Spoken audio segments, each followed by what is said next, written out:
प्रभु जीशु ख्रीष्ट अति बहुमूल्य नाम आपण मान प्रत्येक को ख्रीष्ट नमस्कार जनाए। आज वरिष्ठ नागरिक दिवस आपण मान अनेक अनेक शुभेच्छा जनाए। प्रभु आपण मान प्रत्येक को बाहुल्य रूपे आशीर्वाद करंतु। आज गोटे छोट प्रसंग रे आपण मान सहित प्रभु वाक्य रखा चाहे। प्रसंगर शीर्षक है वृद्ध पितामाता जत्न नेबाकू आमे बाध्य कि। वृद्ध पितामाता जत्न नेबाकू आमे बाध्य कि। आज समय जब आप देखिए अनेकों पाखरे धन संपत्ति अच्छी, घर द्वार अच्छी, जमीबाड़ी अच्छी, किंतु दुर्भाग्यवशतः से पाखरे बापा माँ नहांती। अनेकों पाखरे बापा माँ अच्छा किंतु तार मूल्य एवं जाए से बुझी नहांती। कहीं जगतर समस्त धन विनिमय मध्य आपण पितामाता पुणी थे पाइपर ना। मु पाश्चात्य सभ्यतार कथा कहूना। पाश्चात्य संस्कृति भिन्न अटे, से लाइफ स्टाइल भिन्न अटे, से शिक्षा पद्धति भिन्न अटे, से मानसिक स्तर भिन्न अटे, से संस्कृति भिन्न अटे। किंतु भारतीय संस्कृति रे यह संपूर्ण भिन्न अटे। आज यही संदर्भ में आपण मान सहित छोट प्रसंग रखा चाहे।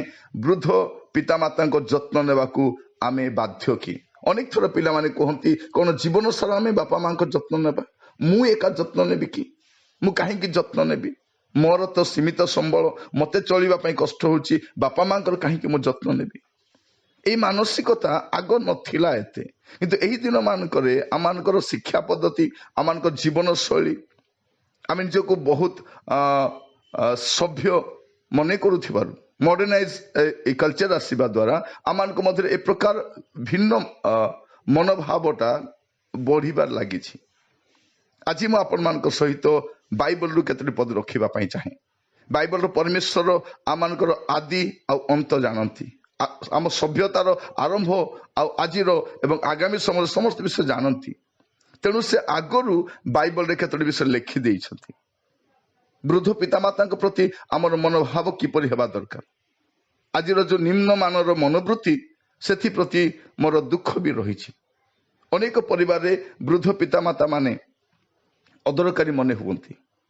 से माने केवल दिन गणु था केबे से माने जगत छाड़ी चली जाए, निसंग एकुटिया। से प्रति उत्तम संपर्क भी रखा जाए ना। से सुषम खाद्यर व्यवस्था हुए ना, स्वास्थ्यर जत्न भी निया जाए ना। पिला माने शिक्षित हो पारती, सम्भ्रांत हो पारती, प्रतिष्ठित हो पारती। अनेक पुओ झील को जत्न नहीं से संपर्क रे कौन। आज आम टे चिंता कर देखा जे वृद्ध पितामाता जत्न नेबाकू आमे बाध्य कि। जदि आप देखिए 10 आज्ञा रे, 10 आज्ञा मध्य प्रभु गोटे आज्ञा देइछन्ति।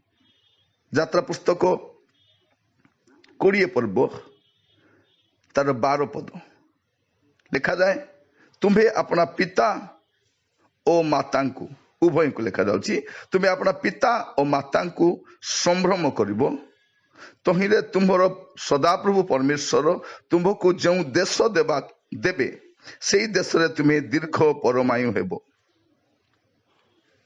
प्रभु अपना लोक मानू गोटे देश देवाक जाउछन्ति, सेमाने सेठी बास करिवे। आ से समय प्रभु सान कहउछन्ति तुम्हें अपना पिता और माता को संभ्रम करिवो। केवल पिता को नुहे कि माता को नुहे, उभय को। अनेक थर कौन हुए, पिता माता उभय थिले आमे जत्न नहीं थाउ, किंतु बेले बेले बापा रही जाती, माँ चली जाती, केवल जनक मध्य कहीं आमान मध्य चली जाती। आगुरी से जत्न नेबा समय बहुत कष्ट हुए। अनेक पिला माने बापांकर भल जत्न नियंती, मांकर नियंती नहीं। अनेक मांकर भल जत्न नियंती, बापांकर नियंती नहीं। किंतु बाइबल कौन कहूची, तुम्हें अपना पिता और माता को संभ्रम करिवो। संभ्रम करिवो तहिरे कौन हबो, तुमर दीर्घ परमायु हबो। प्रभु आमान को अनुग्रह करंतु ए वाक्य को बुझीबा पाए। कारण आज समय अनेक पुओ झील से बापा माँ तत्वावधान करती नहीं, करती नहीं। यह केवल थोरक कहले नहीं, जिते गोटे नुआ पीढ़ी कारण पुराणा पीढ़ी प्रांतर प्राय मरी जाइछंती नूतन पीढ़ी जेतेबेले प्रभुଙ୍କର प्रतिज्ञात देश प्रवेश करने उद्यत अच्छा ता पूर्वर पुणी थे प्रभु मसान को ए विषय रिमाइंड करने कहते स्मरण करने चाहूँगी से द्वितीय विवरण लिखा जाଉଛି द्वितीय विवरण तार 5 पर्व 16 पद जो देखिए लिखा जाଉଛି सदाप्रभु तुम परमेश्वर आज्ञा अनुसार तुम्हें अपना पिता को अपना माता को संभ्रम कर तहिरे सदाप्रभु तुम परमेश्वर तुमको जो देश देवे से देश तुम दीर्घ परमायु और मंगल हेब ये कौन लिखा जाଉଛି सदाप्रभु तुम परमेश्वर का आज्ञा अनुसार एटा ह्यूमन कल्चर नुहे बा सोशल साइंस नुह एटा परमेश्वर का आज्ञा अटे परमेश्वर आज्ञा देइछंती कौन ना तुम्हें अपना पिता माता को संभ्रम करिवो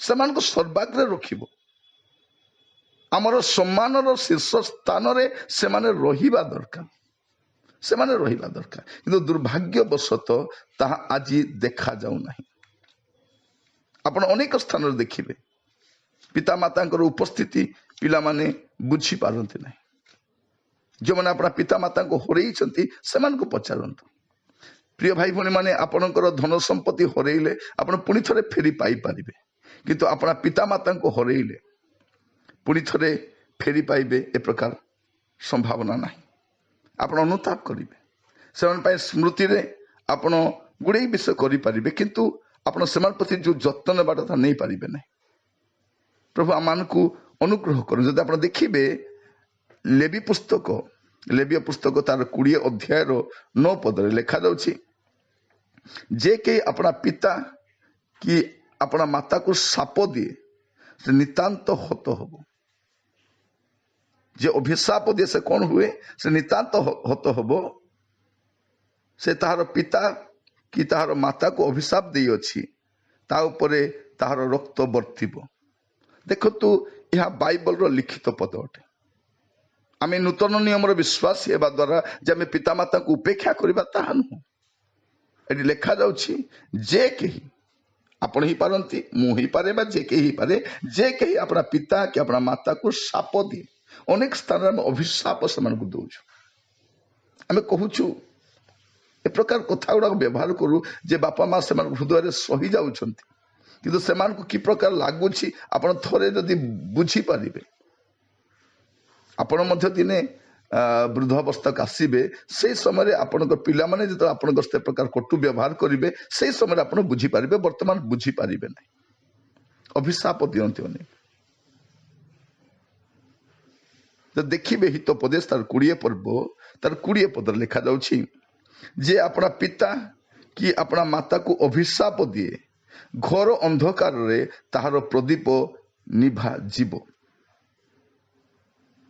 जे अपना पिता कि माता को अनेक थर पुओ झी मैंने बापा माँ को अभिशाप दियंती आ सबुठारु दुखद विषय जिते बापा माँ आम उपर डिपेंड करने समय आसे से समय आम से तत्वावधान कर न था जो अक्षम हो जाती शଯ୍ୟା से हो जाती पीड़ित हो जाती तार कौन उपाय न थाए मु पुणी थे कहवाई चाहे पाश्चात्य संस्कृति अलग अटे पाश्चात्य सभ्यता अलग अटे तामर आलोच्य विषय नुहे आम पाश्चात्य देश में बास करवा ना आम पाश्चात्य देश में बास कले भी आम भारतीय ही अटू आम बापा माँ प्रति आमर तत्वावधान कारण बाइबल कौन सी पाश्चात्य सभ्यता अनुसार लिखा जाऊ ना बाइबल हूँ ईश्वर मन ईश्वर हृदय परिप्रकाश ईश्वर को इच्छा बाहर किसी विषय लिखा जाए ना परमेश्वर जहाँ इच्छा कर लिखा जाऊँ आज आम चिंता करुचु जे वृद्ध पिता माता को जत्न नेबा आम बाध्य कि से प्रसंग ध्यान करुचे लिखा जाऊँ जत्न तो नेबा को बाध्य किंतु आम से अभिशाप दे पारिबा नहीं जदि जे अभिशाप देव घर अंधकार तार जीवन जो विपत्ति आसब समस्या आसब कष्ट समय टिके रास्ता से चाहिए टिके आलोक देखा जाऊ मुझे आग को बढ़ी से बढ़ी पार नहीं यहाँ बाइबल कहे प्रभु आम प्रत्येक को साहाय्य करंतु बेल थाउ थाउ बुझीबापाई बेल थाउ थाउ ए विषय को आम समीक्षा करने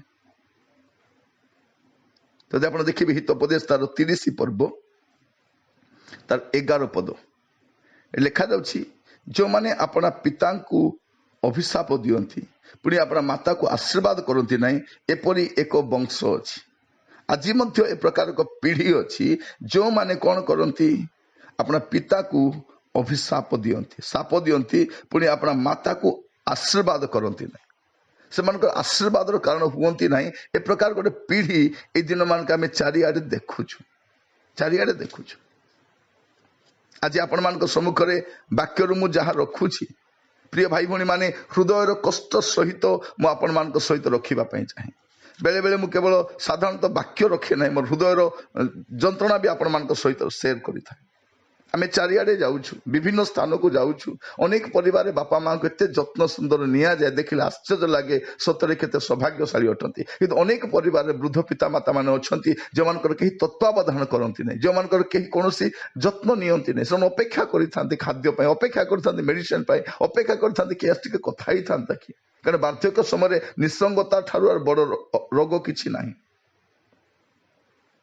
यात्रा पुस्तक तार 21 पर्व 17 पद लिखा जाउछि जे कि अपना पिता कि माता को साप दिए तार अवश्य प्राणदंड हो प्राणदंड आमर संविधान रे सेमती नाही किंतु बाइबल संविधान रे अछि आपण देखिबे से बंची थिले मध्य न बंचिला लेखा बंचिबे से ए प्रकार गोटे परिस्थिति आसीबो आपणकर वृद्ध पिता माता प्रति आपण कि प्रकार जत्न नियंती ताहा बड़ विषय आमे घंटा घंटा अन्य मास तो गोपी थाउ कथबार्ता किंतु आम बापा माँ सहित आम कथा ही था कि आम से गपसप करने पसंद करूँ कि आम से पाखे घड़िए बसवाई पसंद करूँ कि प्रभु आम को वाक्य जरिया पुणी थे सचेतन कराउछंती आज वरिष्ठ नागरिक दिवस यही अवसर में मुझे सहित ए संवादटी रखा समय आपण मैंने प्रत्येक जत्नवान हेबे जदि कौन कारणवशत आपण बापा माँ प्रति आपण कटु व्यवहार करिसेंती आज सुजोग पुणी आसी आपण से तत्वावधान प्रथम विषय हूँ से समादर करवा आदर से सब ऊपर रखा से आम जमा अभिशाप दे पारिबा नहीं। आ तृतीय विषय देखिए हितोपदेश तार 23 अध्याय तार 22 पद लिखा जाउछि अपना जन्मदाता पिता कथा शुण पुणी माता वृद्धा हेले ताहाकू तुच्छ कर ना अनेक थर कौन हुए आमे अपना बापार कथा शुणी न था कहीं शुणी न था कहीं मुझे शुणी मु तो सब जानी से किसी कहवाई चाहती किसी प्रकाश करने चाहती किंतु आम से कथा को आम अमान्य तुच्छ करें से कथा को हेय ज्ञान करें पुणी माता वृद्ध हेले ताहाकू तुच्छ कर ना तुच्छ कर ना अनेक परिवार से तुच्छनीय अवस्था रही मुह कहना चक्षु कहना आप जानीपारे जैसे घरे घरे से उपस्थिति अनुपस्थिति किसी फरक पड़े नहीं अनेक परिवार से उत्तम तत्वावधान भी नि जाए ना आम कथार अच्छी हाथ में मार नचेत भात में मार हाथ में मार नचेत भात में मार अनेक से उत्तम खाद्य पदार्थ जगाई दि जाए ना जेपर से दुर्बल हेबे रुग्ण हेबे आ चलीजे प्रिय भाई भौणी माने यही निम्न मानर मानसिकता दिन मानक आम चतुर्पार्श्व देखुछु देखा जाउछि तुच्छ कर ना अनेक परिवार से तुच्छनीय अवस्था रही तुच्छनीय अवस्था प्रभु आम सहित से वाक्य द्वारा कथा होउछंती आज आपण मान सहित ए वाक्यटी शेयर करने समय मु गोटे आशा सहित आपण मान रखुची जे किछि लोक जो मैंने शुणिबे से माने यार सठिक व्यवहार करेंगे सठिक व्यवहार करेंगे थरे अपना पिता माता तत्वावधान करके देखंतु परवर्ती समय यार सुफल आप देखिपारे यार सुफल आप देखिपारे निश्चित भाव में अनेक परिवार समस्या लगी रही जेहेतु से पिता माता तत्वावधान करना पिता माता तत्वावधान न करने द्वारा इनडायरेक्टली प्रभु ठार आम अभिशाप पाई था कारण आम प्रभु को देखी ना जदि आम बापा माँ प्रति आम जहाँ करूँ तार परिणाम फलस्वरूप प्रभु आमको आशीर्वाद करते आम नूतन नियम विश्वासी होता द्वारा जे आम यह बदल पार ताहा नुह प्रभु जहाँ कहते आ चतुर्थ विषय जब आप देखिए हितोपदेश तार 6 पर्व 20 पद हे मोहर पुत्र तुम्हें अपना पितार आज्ञा पालन कर पुणी अपना मातार आदेश परित्याग कर ना अनेक थर कौन हुए जे आम अपना पितार आज्ञा बापा माने आज्ञा दियंती आ माँ माने आदेश दियंती आमे सेतेबेले मानको मानि थाउ जेतेबेले माने आमको जत्न नियंती आमको घर बाड़ी बनै दियंती आमको जमी बाड़ी दियंती तांको द्वारा पाठ पढु आमे एस्टाब्लिश हो सेतेबेले पर्यंत एमानकर मूल्य आम जीवन रे थाए किंतु जेतेबेले एमाने बार्धक्य अवस्था का आसंती घर संपत्ति भागबंटा कर दियंती बा एमानकर आवश्यकता आमको न थाए से समय आमे सेमानकु जम्मा पचारि न थाउ गोटे अदरकारी व्यक्ति भाया से आम घरे पड़िकी रुहति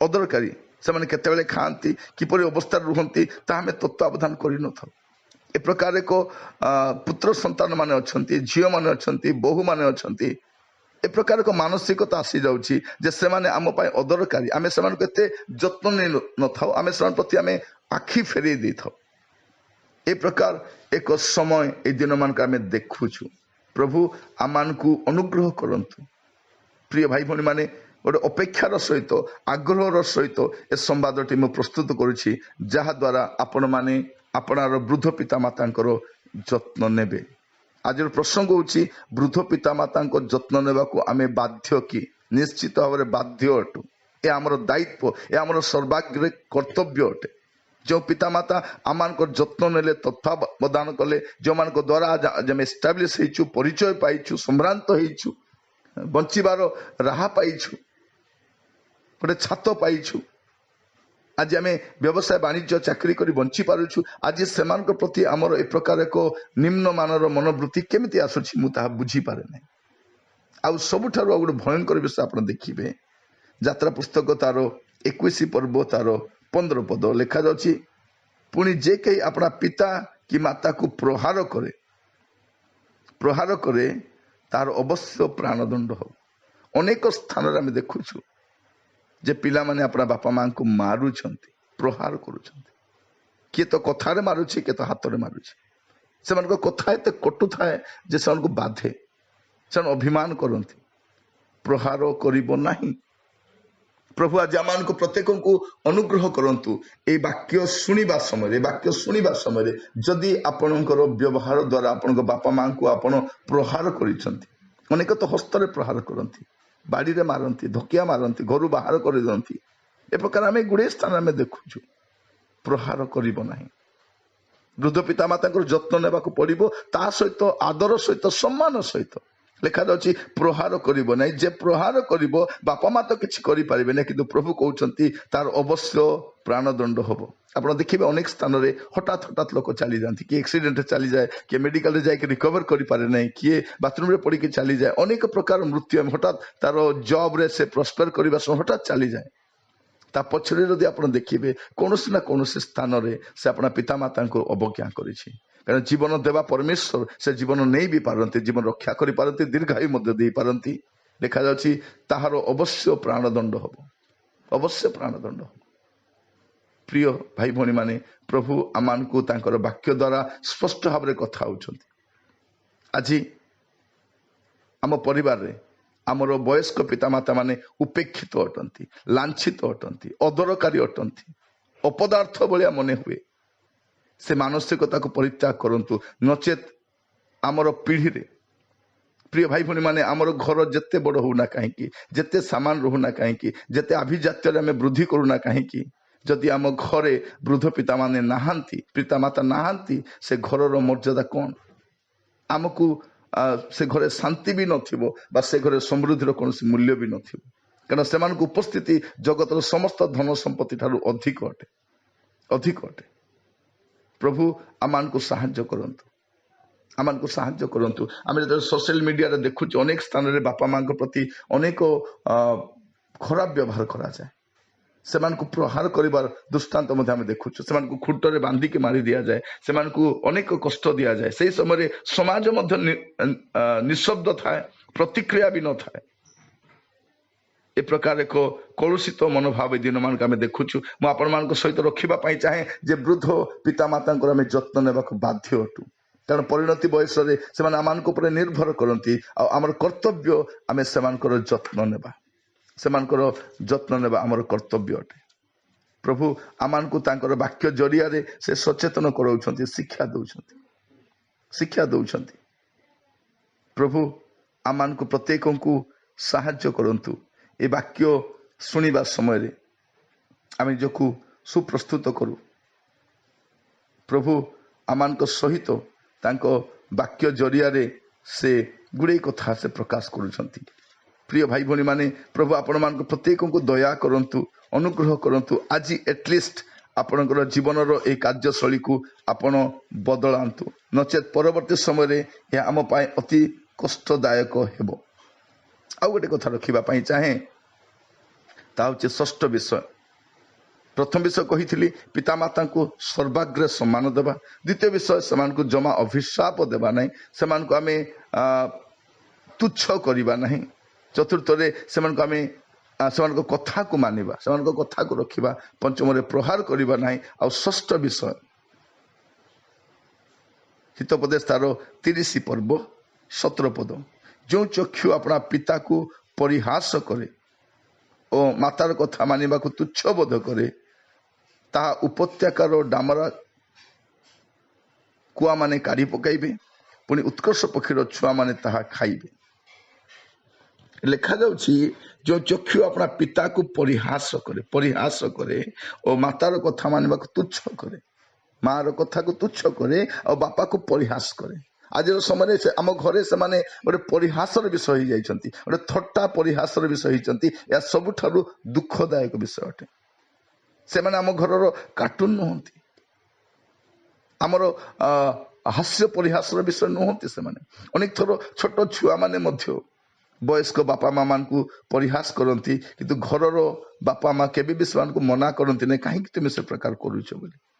ସେ ପ୍ରକାର କରିବା ଉଚିତ ନୁହେଁ, ସେ କଥା ବି କୁହନ୍ତି ନାହିଁ। ଏହା ସବୁଠାରୁ ଦୁଃଖର ବିଷୟ ଅଟେ। ପ୍ରିୟ ଭାଇ ଭଉଣୀମାନେ, ପ୍ରଭୁ ଆମମାନଙ୍କୁ ପ୍ରତ୍ୟେକଙ୍କୁ ସାହାଯ୍ୟ କରନ୍ତୁ।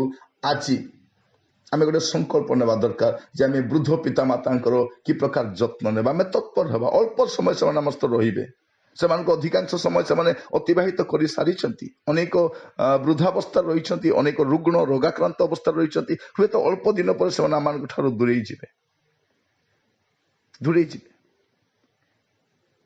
ତା ପୂର୍ବରୁ ଆମେ ସେମାନଙ୍କର ତତ୍ତ୍ୱାବଧାନ କରିବା। ଭାଗ୍ୟବାନ ସେମାନେ ଯେଉଁମାନେ ଆପଣ ବାପା ମାର ଯତ୍ନ ନେଇଛନ୍ତି, ସେମାନଙ୍କର ତତ୍ତ୍ୱାବଧାନ କରିଛନ୍ତି। ହୁଏତ କାର୍ଯ୍ୟ ବ୍ୟସ୍ତତା ସକାଶେ ଆପଣ ବାହାରେ ରହୁଛନ୍ତି, ଚାକିରି କରିବା ପାଇଁ ବାହାରେ ରହୁଛନ୍ତି, ତଥାପି ଆପଣ ସେମାନଙ୍କ ତତ୍ତ୍ୱାବଧାନ କରନ୍ତୁ, ସେମାନଙ୍କ ଯତ୍ନ ନିଅନ୍ତୁ, ଖବର ନିଅନ୍ତୁ, କଥାବାର୍ତ୍ତା କରନ୍ତୁ, ସେମାନଙ୍କ ଆବଶ୍ୟକ ବିଷୟ ପୂରଣ କରନ୍ତୁ। ବୃଦ୍ଧାବସ୍ଥାରେ ପ୍ରଭୁ ଯୀଶୁଙ୍କ ବିଷୟରେ ଆପଣ ଦେଖନ୍ତୁ। ପ୍ରଭୁ ଯୀଶୁ ଖ୍ରୀଷ୍ଟ ମୃତ୍ୟୁ ପୂର୍ବରୁ ଆପଣା ବୃଦ୍ଧ ମାତାଙ୍କର ଥଇଥାନର ବ୍ୟବସ୍ଥା କରିଥିଲେ। ଯୀଶୁ ତ ମୃତ୍ୟୁଭୋଗ କରିବେ, ସମାଧିରେ ରହିବେ, ସେଠୁ ଠିକ ସେ ଆଉ ଜଗତରେ ରହିବେ ନାହିଁ, ସ୍ୱର୍ଗାରୋହଣ କରିବେ। କିନ୍ତୁ ତା ପୂର୍ବରୁ ତାଙ୍କ ବୃଦ୍ଧ ମାଙ୍କ ପାଇଁ ସେ ଥଇଥାନର ବ୍ୟବସ୍ଥା କରୁଛନ୍ତି, ସଠିକ ବ୍ୟବସ୍ଥା କରିକି ମୃତ୍ୟୁଭୋଗ କରୁଛନ୍ତି। ଅନେକ ପୁଅ ଝିଅମାନେ ଗୁଡ଼େ ଦୂର ଦୂରାନ୍ତରେ ରୁହନ୍ତି, କିନ୍ତୁ ବାପା ମାଙ୍କର ତତ୍ତ୍ୱାବଧାନ କରନ୍ତି କି? ଏହା ସବୁଠାରୁ ବଡ଼ ବିଷୟ। ପ୍ରିୟ ଭାଇ ଭଉଣୀମାନେ, ଏହା ବାଇବଲ ପ୍ରକାଶ କରେ। ଏହା ମୁଁ ଆପଣମାନଙ୍କ ସହିତ ଗୋଟେ ସାମାଜିକ ଜ୍ଞାନ ସେୟାର କରୁନାହିଁ, ପରମେଶ୍ୱରଙ୍କ ହୃଦୟର ତାଙ୍କର ଅଭିମତକୁ ରଖୁଛି। ଅନେକ ବିଦେଶରେ ଯଦି ଦେଖିବେ ଜରାଶ୍ରମ ରହିଛି, ଆମ ଦେଶରେ ନାହିଁ। ଯଦି ବି ରହିଛି, ସେ ପ୍ରକାର ସ୍ୱାସ୍ଥ୍ୟକର ପରିବେଶ ନୁହେଁ। ଶେଷରେ ପଦେ ରଖିବା ପାଇଁ ଚାହେଁ, ହିତୋପଦେଶ ତାର 19 ପର୍ବ ତାର 26 ପଦ। ଯେଉଁ ପୁତ୍ର ଆପଣା ପିତାର ଧନ ନଷ୍ଟ କରେ ପୁଣି ଆପଣା ମାତାକୁ ତୋଡ଼ି ଦିଏ, ସେ ଲଜ୍ଜାକର ଓ ଅପମାନଜନକ। କ'ଣ ଲେଖାଯାଉଛି? ଯେଉଁ ପୁତ୍ର ଆପଣା ପିତାର ଧନ ନଷ୍ଟ କରେ, ଯେଉଁ ଧନ ଆପଣଙ୍କର ନୁହେଁ, ଆପଣ ଯାହା ଉପାର୍ଜନ କରିନାହାନ୍ତି, ତା ନଷ୍ଟ କରିବା ପାଇଁ ଆପଣଙ୍କର ଅଧିକାର ମଧ୍ୟ ନାହିଁ। ଆପଣ ଯଦି ରକ୍ଷଣାବେକ୍ଷଣ କରିପାରୁନାହାନ୍ତି, ବିକ୍ରି ମଧ୍ୟ କରିପାରିବେ ନାହିଁ। ଅନେକ ପୁଅମାନେ ଝିଅମାନେ ବାପା ମାଙ୍କର ବାର୍ଦ୍ଧକ୍ୟ ସମୟର ଅର୍ଥକୁ ହଡପ କରିଛନ୍ତି। ସେମାନେ ତାଙ୍କର ପ୍ରାପ୍ୟ ବିଷୟ ମଧ୍ୟ ଏମାନେ ନିଜେ ନେଇଯାଇଛନ୍ତି। ଅନେକ ସ୍ଥାନ ଆମେ ଦେଖୁ ବାପା ମା ଯେଉଁ ପେନସନ ପାଆନ୍ତି, ସେଇଟା ମଧ୍ୟ ପୁଅ ବୋହୂମାନେ ନେଇଯାଆନ୍ତି, ଝିଅ ଝିଅମାନେ ନେଇଯାଆନ୍ତି, ଆଉ ସେମାନଙ୍କ ଯତ୍ନ ନିଅନ୍ତି ନାହିଁ। ତାହା ଉପରେ ଆମର ଅଧିକାର ନାହିଁ। ଆମେ ସେମାନଙ୍କର ପ୍ରାପ୍ୟ ଆମେ ହଡପ କରିପାରିବା ନାହିଁ। ଏଠି କ'ଣ ଲେଖାଯାଉଛି? ଯେ ଯେଉଁ ପୁତ୍ର ଆପଣା ପିତାର ଧନ ନଷ୍ଟ କରେ ପୁଣି ଆପଣା ମାତାକୁ ତୋଡ଼ି ଦିଏ, ସେ ଲଜ୍ଜା କର ଓ ଅପମାନଜନକ। ଅନେକ ସ୍ଥାନରେ ଆମେ ଦେଖୁ ଯେ ଅନେକ ଆପଣ ପିତାମାତାଙ୍କୁ ତୋଡ଼ି ଦେଇଛନ୍ତି। ଘରେ ସେମାନଙ୍କ ସ୍ଥାନ ନାହିଁ, ସେମାନେ ଅନ୍ୟ ଜାଗାରେ ଆଶ୍ରୟ ନେଇ ରହୁଛନ୍ତି। ସେମାନଙ୍କ ଠାରୁ ପ୍ରାପ୍ୟ ହାସଲ କଲା ପରେ ବା ଆଉ କିଛି ପାଇବାର ଆଶଙ୍କା ନଥିଲେ ବା ସେମାନେ ଅଦରକାରୀ ହେଇଗଲେ ଆମେ ସେମାନଙ୍କୁ ଭାବିବ ସେମାନେ ଆମର ଆଉ କୌଣସି କାମରେ ନାହିଁ, ସେ ସମୟରେ ଆମେ ସେମାନଙ୍କୁ ତୋଡ଼ି ଦେଇଥାଉ। ଅନେକ ତୋଡ଼ି ଦିଅନ୍ତି ନାହିଁ, କିନ୍ତୁ ସେମାନଙ୍କର ଉପସ୍ଥିତିକୁ ମଧ୍ୟ ଅଗ୍ରାଧିକାର ଦିଅନ୍ତି ନାହିଁ। ସେମାନେ ଥିଲେ କେତେ ବା ନଥିଲେ କେତେ, ସେମାନଙ୍କୁ ତୋଡ଼ିଦେବା ଯାହା, ଘରେ ସେମାନଙ୍କୁ ଅଦରକାରୀ ଭାବରେ ରଖିବା ସେୟା। ଆଜି ଏଇ ବାକ୍ୟ ଦ୍ୱାରା ମୁଁ ଆପଣମାନଙ୍କ ସହିତ ଗୋଟେ ଛୋଟ ପ୍ରସଙ୍ଗ ରଖିବା ପାଇଁ ଚାହେଁ, ଗୋଟେ ଛୋଟ ଚିନ୍ତନ ରଖିବା ପାଇଁ ଚାହେଁ ଯେ ବୃଦ୍ଧ ପିତାମାତାଙ୍କର ଯତ୍ନ ନେବାକୁ ଆମେ ବାଧ୍ୟ କି? ନିଶ୍ଚିତ ଭାବରେ ବାଧ୍ୟ। ଆମର ସର୍ବାଗ୍ରେ କର୍ତ୍ତବ୍ୟ ଅଟେ, ସର୍ବାଗ୍ରେ କର୍ତ୍ତବ୍ୟ ଅଟେ। ସେମାନେ ଆମ ପାଇଁ ବହୁମୂଲ୍ୟ ସମ୍ପଦ ଅଟନ୍ତି, ଅମୂଲ୍ୟ ସମ୍ପଦ ଅଟନ୍ତି। ପ୍ରିୟ ଭାଇ ଭଉଣୀ ମାନେ, ଆପଣମାନେ ଜଗତର ସବୁ ଧନ ସମ୍ପତ୍ତି ପାଇପାରିବେ, ପରିଶ୍ରମ କରି ଗୁଡ଼ାଏ ବିଷୟ ପାଇପାରିବେ, କିନ୍ତୁ ପୁଣି ଥରେ ଆପଣଙ୍କ ପିତାମାତାଙ୍କୁ ଫେରି ପାଇପାରିବେ ନାହିଁ। ତେଣୁ ବୃଦ୍ଧାବସ୍ଥାରେ ଯେଉଁମାନେ ରହିଛନ୍ତି ସେମାନଙ୍କ ତତ୍ତ୍ୱାବଧାନ କରନ୍ତୁ, ସେମାନଙ୍କ ଆବଶ୍ୟକ ବିଷୟ ପୂରଣ କରନ୍ତୁ, ସେମାନେ କହିବା ସମୟ ଶୁଣନ୍ତୁ। ଅନେକ ସମୟରେ ପିତାମାତା ମାନେ ସେମାନଙ୍କ ମନର କଥା କହିପାରନ୍ତି ନାହିଁ, କାରଣ ଶୁଣିବା ପାଇଁ ସମୟ ନାହିଁ, ବା କହିଲେ ମଧ୍ୟ ସେମାନଙ୍କର କଥା ଶୁଣାଯିବ ନାହିଁ। ତେଣୁ ସେମାନେ କଷ୍ଟରେ ରହିଯାଆନ୍ତି, କଷ୍ଟରେ ରହିଯାଆନ୍ତି। ସେମାନେ ଅପେକ୍ଷା କରନ୍ତି ମୃତ୍ୟୁର। ମୃତ୍ୟୁ ତ ଦିନେ ଆସିବ, କିନ୍ତୁ ମୃତ୍ୟୁର ଅପେକ୍ଷାରେ ନ ବଞ୍ଚନ୍ତୁ, ସେମାନେ ଆନନ୍ଦରେ ବଞ୍ଚନ୍ତୁ। ଆପଣଙ୍କର ପରିବାର ସେମାନେ ଗୋଟେ ଅଭିନ୍ନ ଅଙ୍ଗ ଅଟନ୍ତି, ଅଭିନ୍ନ ଅଙ୍ଗ ଅଟନ୍ତି। ଆମେ ବେଳେବେଳେ ସୁବିଧା ହେଲେ ସେମାନଙ୍କ ପାଖକୁ ଯାଉ ନାହିଁ, ସେ ପ୍ରକାର ନ ହଉ। ଆମର ବାହ୍ୟ ସମ୍ପର୍କ, ବାହାର ମଜା ମଜଲିସ, ବାହାରେ ଯେଉଁ ଆମୋଦ ପ୍ରମୋଦ କରୁ, ତାହା ଅପେକ୍ଷା ଆମେ ସେମାନଙ୍କ ସହିତ ବସିବା, ସେମାନଙ୍କ ସହିତ ହସ ଗପ କରିବା, ସେମାନଙ୍କ ମନର କଥା ଶୁଣିବା, ସେମାନଙ୍କ ପରାମର୍ଶ ଗ୍ରହଣ କରିବା। ସେମାନେ ଆମର ଆଦର ସମ୍ମାନର ପାତ୍ର ହୁଅନ୍ତୁ, ସେମାନେ ଆମର ପରିବାରର ମୁଖ୍ୟ ବ୍ୟକ୍ତି ହୁଅନ୍ତୁ, ସବୁଠାରୁ ଆକର୍ଷଣୀୟ ବ୍ୟକ୍ତି ସେମାନେ ହେବା ଦରକାର। ପ୍ରିୟ ବନ୍ଧୁ, ଏତିକି ଆପଣ କରିଥାନ୍ତୁ। ପରବର୍ତ୍ତୀ ସମୟରେ ଆପଣ ଏବଂ ଆଗାମୀ ପିଢ଼ି ଆଶୀର୍ବାଦ ଯୁକ୍ତ ହେବେ। ପ୍ରଭୁ ଆପଣମାନଙ୍କୁ ଆଶୀର୍ବାଦ କରନ୍ତୁ। ଆସନ୍ତୁ ପଦେ ପ୍ରାର୍ଥନା କରିବା। ମୁଁ ପ୍ରାର୍ଥନା କରିବା ସମୟରେ ଯଦି ସମ୍ଭବ ହୁଏ, ଆପଣ ଯଦି ଆପଣଙ୍କର ବାପା ମାଙ୍କ ପ୍ରତି କଟୁ ବ୍ୟବହାର କରିଛନ୍ତି, ସମାଲୋଚନା କରିଛନ୍ତି, ପରିହାସ କରିଛନ୍ତି, ଉପହାସ କରିଛନ୍ତି, ତୁଚ୍ଛ କରିଛନ୍ତି, ପ୍ରହାର କରିଛନ୍ତି, କଥାରେ ବା ହାତରେ ବାଡ଼େଇଛନ୍ତି, ଆପଣ ଯଦି ତୋଡ଼ି ଦେଇଛନ୍ତି, ଶୀଘ୍ର ଘରକୁ ନେଇ ଆସନ୍ତୁ। ଆମେ ବେଳେବେଳେ ଏ ପ୍ରକାର ବ୍ୟବହାର କରୁ। ଆମେ କହୁ କ'ଣ ମୁଁ ଏକା ଅଛି, ମୁଁ ଏକା ଅଛି, ମୋ ପାଖରେ ରହିବ। ଅନ୍ୟ ପୁଅ ଝିଅ ଅଛନ୍ତି, ରହୁନାହାନ୍ତି। ଅନେକ ଥର ବାପା ମା କେବଳ ଆମ ପାଖରେ ରହିବା ପାଇଁ ଚାହାନ୍ତି, ଅନ୍ୟ ପୁଅ ଝିଅ ପାଖରେ ରହିବା ପାଇଁ ଇଚ୍ଛା କରନ୍ତି ନାହିଁ, କାରଣ ସେମାନେ ଜାଣିଛନ୍ତି। ତେଣୁ ସେମାନେ ଗୋଟେ ଜାଗାରେ ରହିବା ପାଇଁ ପସନ୍ଦ କରନ୍ତି। ଆଉ ଅନେକ ଜାଗାରେ କ'ଣ ହୁଏ ଯେ ବାପା ମାଙ୍କୁ ବୃଦ୍ଧ ସମୟରେ ଅଲଗା ଅଲଗା ରଖିବା ପାଇଁ ମଧ୍ୟ କୁହାଯାଏ। ବାପା ମୋ ସହିତ ରହୁ, ମା ତୁମ ସହିତ ରୁହନ୍ତୁ, ମୋଠି 2 ମାସ ରୁହନ୍ତୁ, ତାଙ୍କଠି 2 ମାସ ରୁହନ୍ତୁ। ଆପଣ ସେମାନଙ୍କୁ ଏମିତି ହନ୍ତସନ୍ତ କରି ବୁଲାନ୍ତୁ ନାହିଁ, ଇଆଡ଼େ ସିଆଡ଼େ ତୋଡ଼ି ଦିଅନ୍ତୁ ନାହିଁ, ସେମାନଙ୍କୁ ପାଖରେ ରଖନ୍ତୁ। ସେମାନେ କ'ଣ ଖାଇବେ, ସେମାନେ କ'ଣ ଆବଶ୍ୟକ କରନ୍ତି, ଗୋଟେ ସ୍ଥାନରେ ରୁହନ୍ତି। ସେମାନେ ଅଳ୍ପ ସୁଷମ ଖାଦ୍ୟ, ଅଳ୍ପ ସେମାନଙ୍କର ଯତ୍ନ ନେବା, ସେମାନଙ୍କ ମେଡିସିନ ପତ୍ର ନେବା, ଏଇଗୁଡ଼ାକ ହୁଏ। ବାର୍ଦ୍ଧକ୍ୟ ସମୟରେ ଆମେ ସେମାନଙ୍କର ଔଷଧ ପତ୍ର କମାଇ ଦେଇଥାଉ, ନଚେତ୍ ଖାଦ୍ୟ ପଦାର୍ଥ କମାଇ ଦେଇଥାଉ। ଆମେ ସେମାନଙ୍କୁ ଆଟେନସନ୍ ଦେଇନଥାଉ, ଯାହାଦ୍ୱାରା ସେମାନେ ଧୀରେ ଧୀରେ ମରିବା ପାଇଁ ଆରମ୍ଭ କରନ୍ତି। ଶରୀର ପରେ ମରେ, କିନ୍ତୁ ଆତ୍ମାରେ, ହୃଦୟରେ ସେମାନେ ମରି ସାରିଥାନ୍ତି। ଅନେକ କୁହନ୍ତି ବାବୁ ମୁଁ ବଞ୍ଚିଛି, କିନ୍ତୁ ମୁଁ ତ ମରି ସାରିଛି। ମୁଁ ଏ ଘରେ ରହିଛି, କିନ୍ତୁ ଏ ଘରେ ମୁଁ ଅଦରକାରୀ ଅଟେ, ଉପେକ୍ଷିତ ଅଟେ, ଅନାଦର ପାତ୍ର ଅଟେ। ବେଳେବେଳେ ପୁଅ ଗାଳି କରିକି ଯାଏ, ବେଳେବେଳେ ବୋହୂ ଗାଳି କରେ, ବେଳେବେଳେ ନାତି ନାତୁଣୀ ଗାଳି କରନ୍ତି। ଇଭେନ୍ ସେ ପରିବାରରେ କାର୍ଯ୍ୟ କରିବାକୁ ଆସୁଥିବା କାମବାଲି, ଚାକର ଚାକରାଣୀ ମଧ୍ୟ ସେମାନଙ୍କୁ ଉପେକ୍ଷା କରନ୍ତି, କାରଣ ଆମେ ଯେ ପ୍ରକାର ବ୍ୟବହାର କରୁ ସେମାନେ ସେ ପ୍ରକାର ବ୍ୟବହାର କରନ୍ତି। ମୁଁ ଆପଣଙ୍କୁ କହିବା ପାଇଁ ଚାହେଁ, ଯଦି ବୃଦ୍ଧାବସ୍ଥାରେ ଆପଣମାନେ ଚାକିରି କରୁଛନ୍ତି, ଆପଣ ବାପା ମାର ଯତ୍ନ ନେବା ପାଇଁ ଆପଣ ସମୟ ପାଉନାହାନ୍ତି, ଯଦି ସେମାନଙ୍କୁ କେୟାର ନେବା ପାଇଁ କାହାକୁ ରଖିଛନ୍ତି, ତଥାପି ଆପଣ ଦେଖୁଥାନ୍ତୁ ସେ କି ପ୍ରକାର ଯତ୍ନ ନେଉଛନ୍ତି। ସେ ସେମାନଙ୍କୁ ବାଡ଼ଉ ନାହିଁ ତ, ସେମାନଙ୍କୁ ତିରସ୍କାର କରୁନାହିଁ ତ, ସେମାନଙ୍କୁ ହେୟ ଜ୍ଞାନ କରୁନାହିଁ ତ। ସେ କେବଳ ଚାକିରି କରିବା ପାଇଁ ଆସିଛି, ସେ ଚାକିରି, ତାର ଚାକିରି, ସେ ଦରମା ପାଉଛି, କିନ୍ତୁ ଯତ୍ନ ନେଉଛି କି? ଅନେକ ଜାଗାରେ ଅଭିଯୋଗ ଆସେ ଯେ ସେମାନଙ୍କ ଯତ୍ନ ନେବା ପାଇଁ ଯେଉଁମାନେ ଆସନ୍ତି ସେମାନେ ସେମାନଙ୍କୁ ବାଡ଼ାନ୍ତି, ସେମାନଙ୍କର ଖାଦ୍ୟ ଠିକ ସମୟରେ ଦିଅନ୍ତି ନାହିଁ, ଔଷଧ ଠିକ ସମୟରେ ଦିଅନ୍ତି ନାହିଁ, ସେମାନେ କହିଲେ ଶୁଣନ୍ତି ନାହିଁ, ପଇସା ନେଇକି ଯାଆନ୍ତି। ଆପଣ ସେଇଟା ମଧ୍ୟ ଧ୍ୟାନ ଦେବା ଦରକାର। ପ୍ରଭୁ ଆପଣମାନଙ୍କୁ ଆଶୀର୍ବାଦ କରନ୍ତୁ। ପ୍ରାର୍ଥନାଟି ମୁଁ କରିବା ପାଇଁ ଚାହେଁ। ଯଦି ମୁଁ ପ୍ରାର୍ଥନା କରିବା ସମ୍ଭବ ହୁଏ, ଆପଣ ମଧ୍ୟ ଚକ୍ଷୁ ବନ୍ଦ କରନ୍ତୁ ଆଉ ସମର୍ପିତ ହୁଅନ୍ତୁ। ପୁଣି ଗୋଟେ ସଂକଳ୍ପ ନିଅନ୍ତୁ, ଯେପରି ଆପଣଙ୍କ ପରିବାର ରହିଥିବା ବୃଦ୍ଧ ପିତାମାତା। ଆମ ପରିବାର ଗୁଡ଼ିକର ଅନେକ ବୟସ୍କ ଲୋକ ଅଛନ୍ତି, ସେମାନେ ବିବାହ କରିନାହାନ୍ତି। ଅନେକ ବୟସ୍କ ଲୋକ ଅଛନ୍ତି ବିବାହ କରିନାହାନ୍ତି। ସେ ମଧ୍ୟରେ ମା ମାନଙ୍କ ସଂଖ୍ୟା ଅଧିକ ଥିବ। ସେମାନେ ଆମକୁ ଲାଳନ ପାଳନ କରିଛନ୍ତି, ସେମାନଙ୍କର ଦରମା ପଇସାରେ ଆମର ଯତ୍ନ ନେଇଛନ୍ତି, ପେନସନରେ ଆମର ଯତ୍ନ ନେଇଛନ୍ତି, ଆମମାନଙ୍କୁ ଅନେକ କରିଛନ୍ତି, କିନ୍ତୁ ଆଜି ସେମାନଙ୍କୁ ଆମେ ପଚାରୁନାହୁଁ। ଆମେ ସେମାନଙ୍କୁ ଆମ ଘରେ ରଖିବା ପାଇଁ ବି ପସନ୍ଦ କରୁନାହୁଁ। ଦୁର୍ଭାଗ୍ୟର ବିଷୟ ଅଟେ। ପ୍ରିୟ ବନ୍ଧୁ, ବାଇବେଲ ଏ ପ୍ରକାର ଏକ ପୁସ୍ତକ ଅଟେ ଯେ ସମସ୍ତ ବିଷୟ ଶିକ୍ଷା ଦିଏ। ତଇ ମଧ୍ୟରୁ ଆଜି ଗୋଟେ ବିଷୟ ରଖିଛି ଯେ ବୃଦ୍ଧ ପିତାମାତାଙ୍କର ଯତ୍ନ ନେବାକୁ ଆମେ ବାଧ୍ୟ କି? ନିଶ୍ଚିତ ଭାବରେ ଆମେ ବାଧ୍ୟ ଅଟୁ। ପ୍ରାର୍ଥନା କରିବା ପାଇଁ ଯିବା। ଅନୁଗ୍ରହକାରୀ ପିତା ପରମେଶ୍ୱର, ଆପଣଙ୍କ ଦାସ ଭାବରେ ପ୍ରଭୁ ଆପଣ ମୋର ହୃଦୟରେ ଯେଉଁ ଇଚ୍ଛାଟିଏ ରଖିଲେ ପ୍ରଭୁ, ତାହା ମୁଁ ଆପଣଙ୍କ ଲୋକମାନଙ୍କ ସମ୍ମୁଖରେ ଉପସ୍ଥାପନ କରିଛି। ପ୍ରଭୁ, ମୁଁ ଗୋଟେ କ୍ଷୁଦ୍ର ଦାସ ଅଟେ। ମୋର ଜ୍ଞାନ ସୀମିତ ଅଟେ, ମୋର ସମ୍ବଳ ସୀମିତ ଅଟେ। ତାରି ମଧ୍ୟରେ ମୁଁ ଅନେକଙ୍କ ପାଇଁ ପ୍ରଭୁ ଏ ବାକ୍ୟ ରଖିଛି। ପ୍ରଭୁ, ଯେପରି ପୁଅ ଝିଅମାନେ ଆପଣା ପରିବାର ରହିଥିବା ବୟସ୍କ ବାପା ମା ମାନଙ୍କର ତତ୍ତ୍ୱାବଧାନ କରିବେ, ସେମାନଙ୍କର ଯତ୍ନ ନେବେ, ସେମାନଙ୍କ ସଠିକ ଥଇଥାନ କରିବେ, ସେମାନଙ୍କ ପାଇଁ ପ୍ରଭୁ ଯାହା ସମ୍ଭବ ସେମାନେ କରିପାରିବେ, ଏଥିପାଇଁ ଆପଣ ଅନୁଗ୍ରହ କରନ୍ତୁ।